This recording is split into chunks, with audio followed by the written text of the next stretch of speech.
Well, today I'm here with Dave from Indy Ball Card. So, how long have you been here working for Andy? Started working for Andy in 2015. So basically, right as he bought the shop. He bought the shop. He bought the shop about the same time I retired from high school athletic director position I had. And at the time, I lived in Greensburg and didn't really want to make the drive to Indy. But in 2014, my wife and I located in Indianapolis and started working the shop a couple days a week, and now work at the shop usually 4 days a week, and sometimes Saturday too during the month. So great place to work, great people to deal with, great customers. So it's truly a fun place. Great shop. Does everyone knows he just recently moved? How was that transition? The transition, it was, I mean, we were able to upsize. We got a location that was like 3 times the size of our other card shop. Definitely way bigger. A little bit better location, and things have been going really well. Just the old shop, we had some trouble with leaks in the roof and things like that, and that's not real conducive to cards. I was down to the old shop once or twice, and getting in and out was kind of a pain with the school and the school buses and all that. That was right there. So if you didn't get out of there by 2:30, you were going to be there till 3:30. Oh yeah. I left one time somewhere probably right at 2 or a little after. And I remember trying to get out, and I'm sitting there screaming at the buses, going, "Oh my God, I'm going to be here forever." So. Yeah, the location here is nice, and the shop is beautiful, and actually, I think it's a better location for the customers because it's right off Interstate 69 about two. And it's really easy. I come down from northern Indiana, and I come down off of Keystone, and I shoot across 96th Street. Yeah, just quick and easy. Yes. So what's some of the stuff that comes through here on a normal day that you see? It's vintage, modern, what? That's the neat thing about working here. You never know what's going to walk in the door. We've had Mantle rookie cards walk in the door, Mays rookie cards, a lot of the 86 Fleer sets, Jordan cards. Yeah, I was going to say, Andy's probably bought numerous of those. If you know anything about the shop has in his counter 1,000 Michael Jordan cards epoxied in the top of the counter. Yeah, he said that that was one of the questions on his. I liked his other question that he's going to propose to the kids so they could count them, is how many bricks are under that thing, and how many are on the wall. Yeah. But it's amazing what walks in here. I remember at the old shop, a guy actually brought in a Hannes Wagner bat, and I'd never seen anything like that. And come to find out, his grandpa had owned a bar in Muncie, and when Hannes Wagner was the coach of the Pirates, when they would leave Chicago to come to Cincinnati, he would feed the team, and the Hannes Wagner gave his grandpa an autographed bat, which at the old place we had authenticated by Beckett, and it was truly authentic. So to see a 1940 bat was one thing, but to see it signed by Hannes Wagner was incredibly. I mean, that was awesome. That was awesome. Yeah. So see, a lot of people bring in the 80s and 90s stuff and want money for them, and unfortunately, people don't realize that are probably worth more than the start of fire. Exactly, and we try to educate people how to use eBay and things like that to find out what cards sell for instead of what. They'll go to eBay and they'll pull up this Michael Jordan card and what it's listed for. It's a PSA 10 and it's listed for $100, and they have just a raw card and they think it's worth $100, and so we try to educate them. And it's having a background of 35 years in education, it's kind of like teaching for me, so I still kind of enjoy doing stuff like that. Now you guys use Card Ladder. Yes, Card Ladder is an awesome source. My Slabs, eBay, Heritage Auction, Golden Auction, and Yeah, it pulls in everywhere. everything. PWCC. Yes, PWCC, like I said, all the auction houses. And the thing you got to be careful about anymore on eBay is people look at sold items, and sometimes items that are sold on eBay are never paid for. You have to look at completed items. Yeah. That's what you have to look at, not sold items. Well, Because even if they're sold and completed, your buddy could bid on it and say it was completed, and you still got the card, and eBay thinks the transaction was completed because if they sell it, buddy says he pays them, they could go in and go mark this paid, and nothing really happens other than eBay thinks it got paid for because they put local drop off. True. The nice thing though is, I've met a lot of good friends, made a lot of good friends working at the card shop, and this is a business where respect and trust are two very important things. Yes. And if you lose either one of them, you're in trouble. Oh yeah, especially when you're it doesn't matter if you're a little shop or a big shop. Right. It probably hurts more if you're a little shop because it could really ruin your growth. But if you're a big shop like Indy Bull Card, it could really tarnish a reputation for years down the road. Indy Card Exchange, I love to hear people come in with big collections, and they say we were told to come here because we hear that you people are fair. And I think that Andy is one of the most fair and compassionate people I've ever met in my life. And he's going to treat you right. He'll tell you exactly. He's very transparent. He'll say, I think this collection's worth like $5,000. I'd be willing to give you $4,000 because I can make money off this, this, and this, and it's going to be hard for me to sell this, this, and this.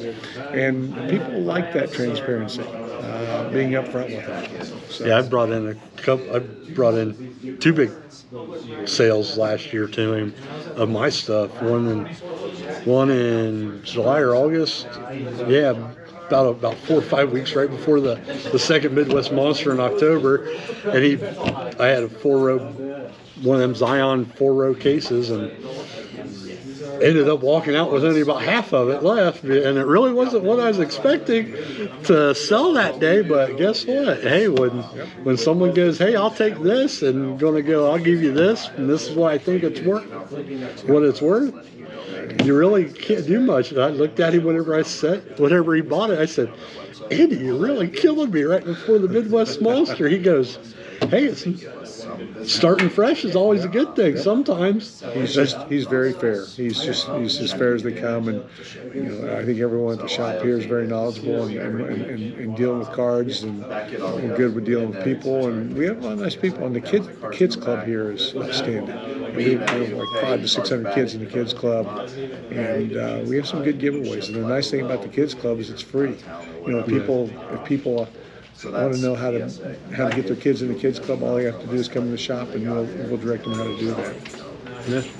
So what's some of your most favorite cards that have came through the doors? Buying and sell that Andy has bought and then resold. Buying, like I saw him buy and grade a 52 rookie mantle, 52 rookie mains, tops. Buying the Jordans. Especially the stars that he just got back. And he's very good about talking to people if they come in with the cards, asking them, do you want to grade these first? Might get better bang for your buck by doing that. They take a little bit longer, but take a little bit longer and take a risk, because if something happens and the card's not authentic, then if he buys the card before it's graded, he's the one taking the risk. Yeah. So he's just very he lays out things when he talks to people. Kevin is very good at the grading aspect of it. And we just have a good staff here. It's a fun staff, and it's truly. My wife kids me. She says it's like going to the candy store every day. So my job. Oh yeah, is like you never know what's coming through the door on any particular day. I have to tell you, my favorite stuff is, we talked about this earlier. I like the old rookie cards that are authentic, and they have like Kareem Abdul-Jabbar 69 tops. Yeah. They have his autograph, like Beckett authenticated or Beckett. That people get personally done. Yes. And then Beckett authenticated or Beckett graded 9s, 10s, Jim Brown rookies, Hank Aaron rookies, things of that sort. Yeah. I really enjoy seeing stuff like that because that's not only a rookie, that's their rookie autograph. And you just don't see much stuff like that. Well, you don't see the autographs like you used to. Nowadays is what you've seen back in the day. Yeah, you get a couple here or there that put a nice autograph on it, but nothing like seeing a beautiful Oscar Robinson autograph or a Pete Rose or a Barry Larkin or some of those guys, just to name a few. Yeah. And you see the old guys that, the Mickey Mantles and people like that with the autographs, and you see the guys now that just put their abbreviations. So. Yeah. Or not even abbreviations, just a squiggle somewhat nowadays. Modern or vintage guy? I'm vintage for it. Vintage? I buy modern. I was lucky to buy a lot of Currys at the time, and since sold some to buy vintage. But that's the nice thing about collecting. You can kind of collect what you want and who you want and how you want. One time you're modern, you buy some modern, and I don't want these, or they get hot like Steph Curry's, and okay, I'm gonna move some of those and buy some vintage. And when you start looking at risks, vintage is less risk. Oh yeah, the price doesn't fluctuate as his much. ankle tonight, his vintage card's not going to drop. Yeah. But if Steph Curry's out for 2 months with a shoulder surgery or shoulder injury, his card's going to drop.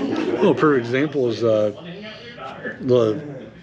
basketball player and the football player that come to mind that are Zion over the last couple of years and Trey Lance this year. Trey Lance was hot coming in that first couple games, got hurt. Everyone started selling or holding on. Zion's the same way. He came back this year, started playing astronomical, putting up big points and all that. His stuff's came back up. And Anthony Davis is another one. Anthony's, had some. He's been injury prone, and his cards go up and they drop, and they go up and they drop because he can't stay on the court. Yeah. Of course, a big man like that's going to have injuries like that. That's the scary thing about sports. Kid gets injured. You're looking at a guy right here that had a tremendous Andrew Luck collection and had no idea that Andrew Luck was going to retire, and like he did, just out of the blue said, "I'm done." And so I still have that Andrew Luck collection, and it's not worth as much as it used to be.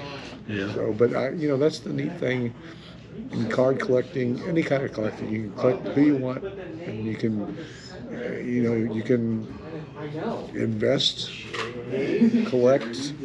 Some people are true collectors, some people are investors, and some people are a combination of both. Yeah. So it's just it's a fun time working here. It's a fun time seeing what comes in here, and.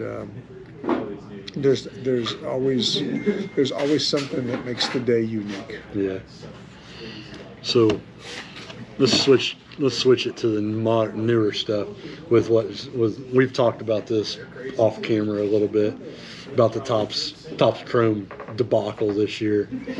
So intentional, accidental, no one's going to know. Topps ain't going to admit it, but I think what they're doing with the buyback is an excellent idea. I hope they're going to put those in future packs. It would be so neat to get a Judge or Goldsmith that says 2022 MVP and autographed. Put those in future packs. Use them in kind of like the archive buybacks or. And I think that's a great idea. I think the collector got hurt with the short prints being left out, and at least Topps is trying something. Really made a lot of people mad that you couldn't get those. Yep. Because people were counting on finding that Bobby Witt, that Spencer Torkelson, and they really wanted that J-Rods. Yep, they did. They did. But the nice thing is, when people, if there's a wrong, people try to make a right. At least Topps is doing that. Yeah, they admitted that they I screwed hope up. to see those come out in the form of autographs and future packs. That would be a nice gesture on Topps' part. That would be pretty cool.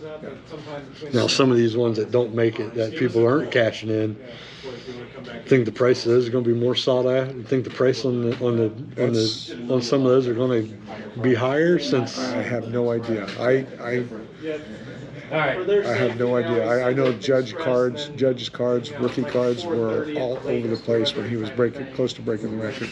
And you know, people get caught up in spending, and that $20 rookie card was going for $50 and $60. And All right, thank you. I tried to encourage people, if you're looking for the right one, buy that. If not, wait and buy that base card in the off season, because the card's going to drop a little bit. oh yeah, So, but you know, if you can find a nice judge and you've always wanted one, and if the price is right, it just it's such a volatile market with the way cards go up and down, and we're in a trend right now where card prices are down a little bit, but we're still above pre-COVID.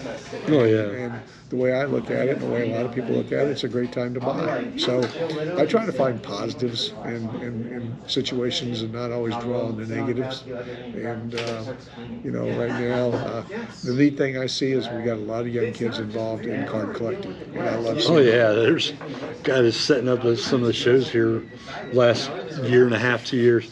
You got kids walking around with collections that, when I was a kid, I had base cards that were not. God, you got kids walking around with $100, $200, $300, $400, $500. 2000. Oh yeah, graded PSA 10s, numbered to 5, rookie autos, and I'm like, I love seeing Good Lord, kids that come in and have they know how much the cards are. They they want to do trades with you and things like that. I enjoy that because I think that's a life skill they're going to learn and it's a negotiation skill that and you learn use everywhere. carry into adult life. So it's a good time. So. A great experience here. Enjoy the people. Enjoy my people I work with, and Andy and Jake are just both great people. Oh yeah. And I encourage people to come out to Indy Card Exchange, stop in and see us. I'm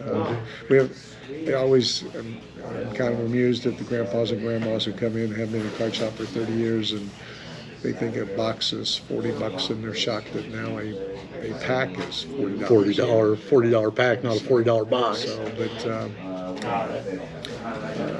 just like I say, I just enjoy it here, enjoy the comrades, the people I work with, and most of the customers come in are we educate people every day about maybe what to buy and what not to buy. Okay. Thanks, Dave, for your input. You're welcome. Nice talking to you. Okay, check out the next episode coming shortly, and then stay tuned.